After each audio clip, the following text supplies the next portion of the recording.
আজ বেলপাহাড়িতে ঈদ মেলাতে গিয়ে কাকু শুধু মনোহরি দোকানে হরবর হচ্ছে, কি আর বলবো। তো আমি আর কাকু এখন বেরিয়ে পড়েছি বেলপাহাড়ি ঈদ মেলা যাওয়ার জন্যে। মেলাটা হচ্ছে SBI ব্যাংক পেরিয়ে গার্লস স্কুল রোডে। তো দেখতে দেখতে আমরা এখন পৌঁছে গেছি মেলার সামনে।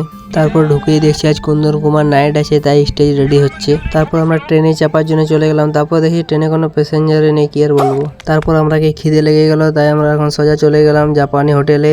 20 টাকা রোল 50 টাকা দিয়ে খেয়ে নিলাম। তারপর দেখছি যে গোটা মেলার লোকে গলিতে হরবর হচ্ছে। তারপর আমরা হরেক মাল 10 টাকার কাছে চলে গেলাম। তারপর দেখছি কাকু মনোহরি দোকানে কি অত হরবর হচ্ছে কে জানে বাপ। তারপর দেখছি যে ট্রেন গাড়িতে প্যাসেঞ্জার ফুল হয়ে গেছে, আমাদের আজ আর চাপা হলো না। তারপরে এদিকে পুরো বেহাই বেহান লাগাই দিছে।